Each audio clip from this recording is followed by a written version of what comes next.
Hello, let me introduce our paper, Progressive Proxy Anchor Propagation for Unsupervised Semantic Segmentation. But first, let me introduce our lab.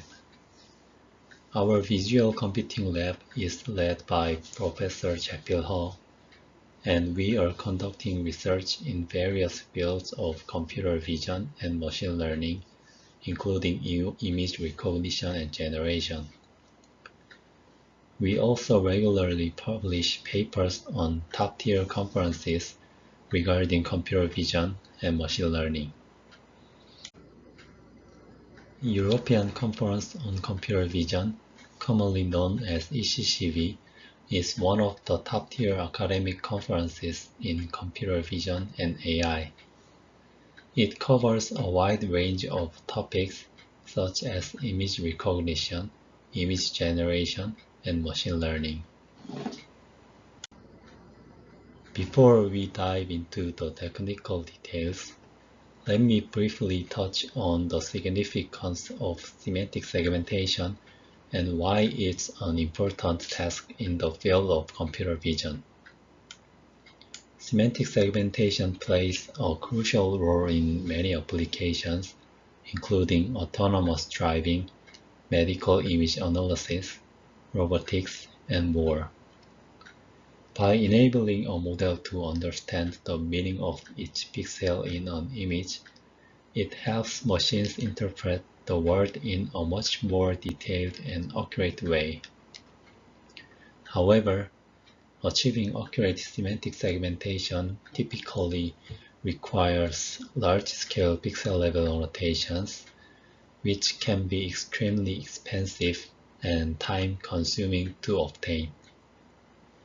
This is why there is growing interest in unsupervised semantic segmentation, which aims to capture pixel-level semantics without needing labeled data.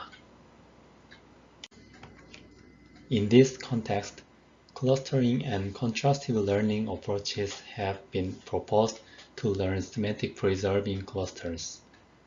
Among them, contrastive learning has shown remarkable success.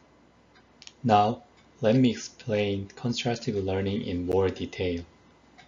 Contrastive learning is designed to pull semantically similar samples, called positives, closer together, while pushing semantically different samples, called negatives, further apart. This method has been highly effective in unsupervised learning as it doesn't rely on labeled data. In recent, as discovering pixel-level semantics from scratch is challenging, several works trained the segmentation head with the VIT model pre-trained in a self-supervised manner, which is called Dino.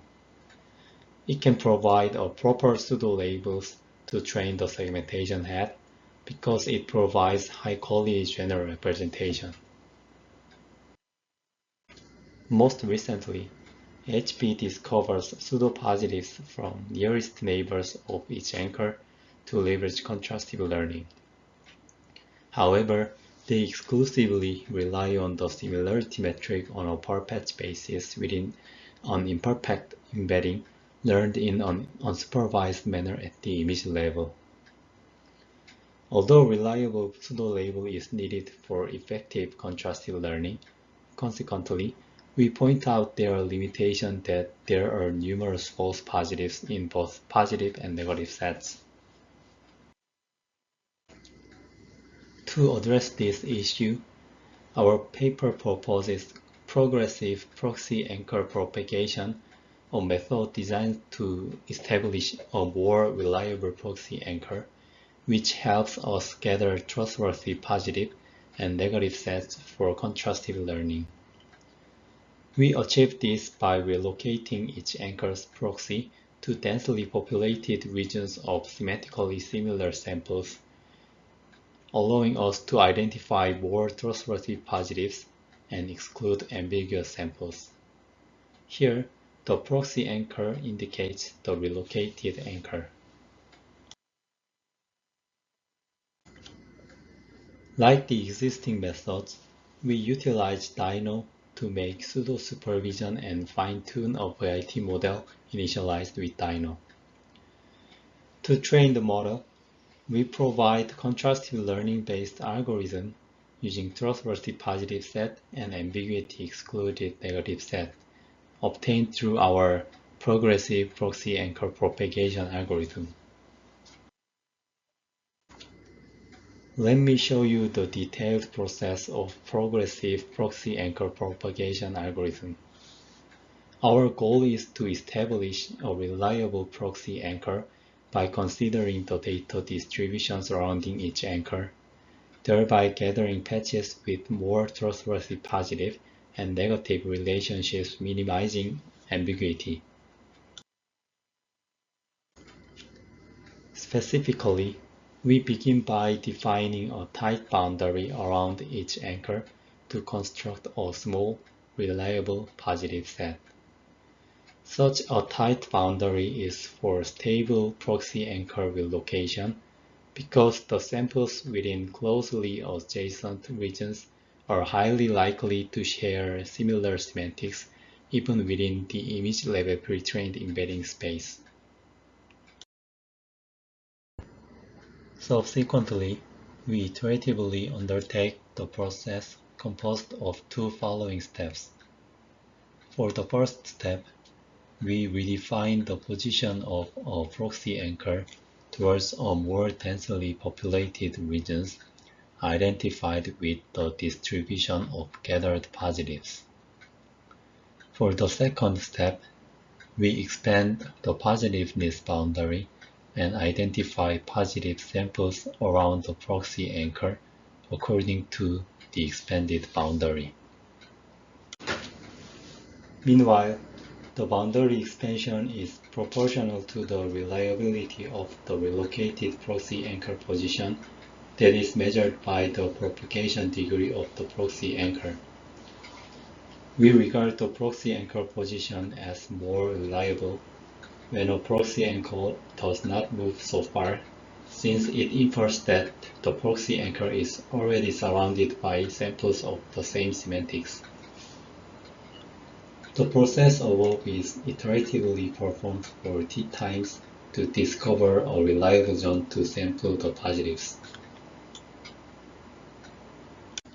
This iterative process enables collecting a large number of trustworthy positives.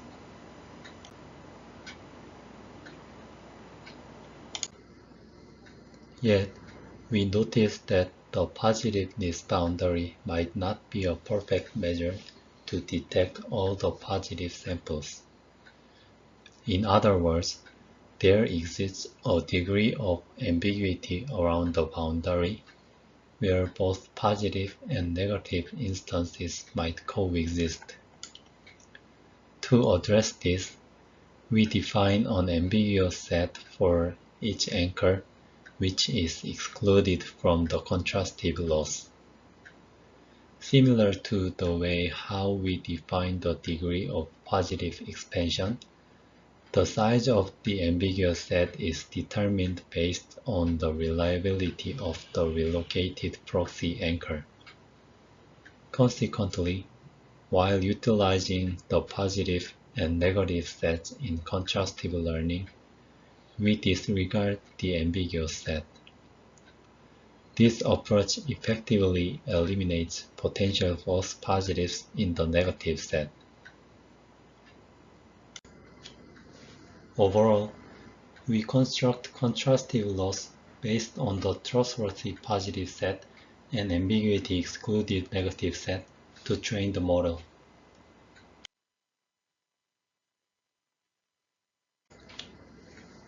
These are the experimental result tables with 4 datasets. As can be seen here, our proposed model provides consistent performance improvements over the previous SOTA models. In particular, our PPAP, which equipped only with the sampling strategies for both the positive and negative samples, exceeds HP that utilizes contrastive learning also with locality learning in a task-specific perspective. Further, especially on the large-scale dataset, ImageNet-S, PPAP significantly outperforms existing methods. The superior performance of PPAP on these datasets further demonstrates its scalability compared to existing methods. In addition, the results in this table demonstrate consistent performance improvements with various backbones pre-trained in a self-supervised manner. We observed that backbones trained with inter-image relationships consistently enhance performance, such as ibot and self-fetch. However, models such as MAE struggle to preserve globally shared semantics in each fetch feature across all images due to their lack of inter-image relationship modeling. We provide ablation studies to evaluate the individual components, trustworthy positive set, and ambiguity excluded negative set. For the baseline, we train the model using contrastive loss based on positives determined with the initial positive set, which is defined from the small size of positiveness boundary, and negatives comprising all remaining samples. These results verify that both components significantly contribute to performance enhancement. Consequently, with both components combined, we observe a notable overall improvement.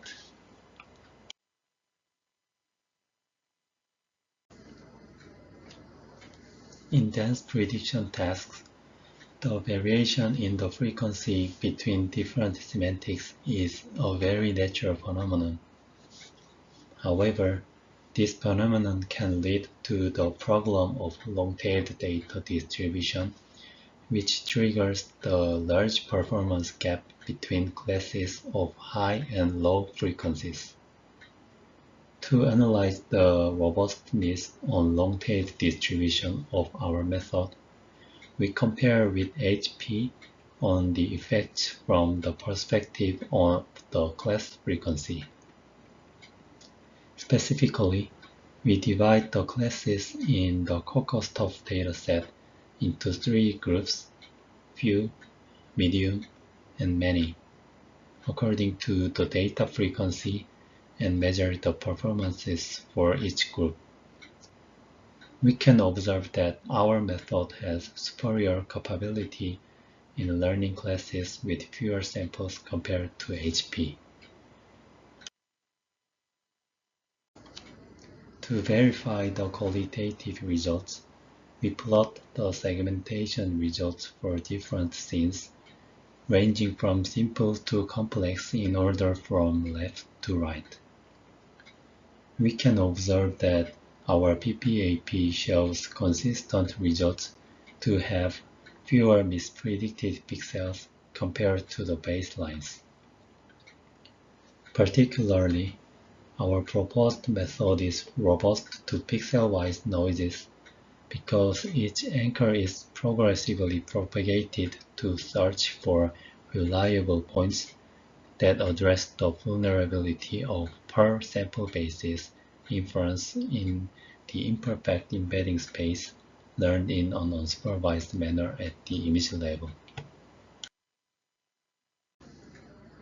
Note that we use conditional random field, known as CRF, to refine the segmentation results following the baselines. This technique can enhance the quality of segmentation results with the help of pixel-level clustering. So, we provide visualizations comparing the predictions of our proposed PPAP with those of existing methods, Stego and HP, without CRF. As can be noticed, we point out that existing methods tend to be prone to noise, whereas our method demonstrates robustness against pixel-wise noises even without applying the CRF. For further demonstration, We present the ratios of true positives in the positive set and false positives in the negative set for 3 datasets. FP and TP represent samples that incorrectly and correctly included in the set respectively. If excessive false positives and false negatives are present in contrastive loss, the model may face undesired attraction and repulsion respectively. We contend that mitigating these issues can enhance the trustworthiness of contrastive learning. As can be seen, ours got a higher ratio of true positives in positive set and lower ratio of false positives in negative set than HP, even with a much larger size of the positive set. For example, ours got 23 times more positives with a higher ratio of true positives on cityscapes dataset with VIT as backbone. Likewise, we ensure the trustworthiness of contrastive learning under more reliable positive and negative sets. And we illustrate how HP and our proposed VPAP organize the positive samples for each anchor through visualizations. Blue boxes indicate the selected anchor patch, and the red boxes denote the patches that are considered as positive to an anchor. As depicted throughout the visualizations, there is a tendency for our method to collect more positive patches compared to the baseline. We can also observe that positive samples that are semantically identical are progressively obtained through the propagation steps in A, B, and C. Lastly, we find that falsely detected positives by the baseline in D are not considered positive in ours. To account for such a phenomenon, we claim that the presence of ambiguous zones enables the filtering of the hard negative samples.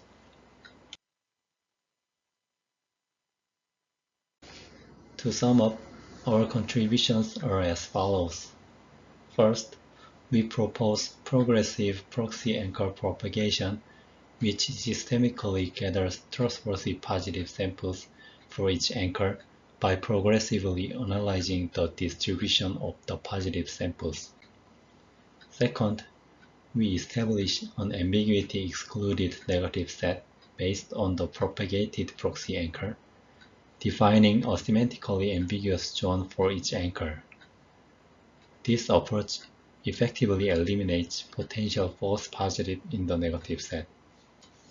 And lastly, the efficacy of our trustworthy contrastive learning is validated by achieving new state-of-the-art performances across diverse datasets.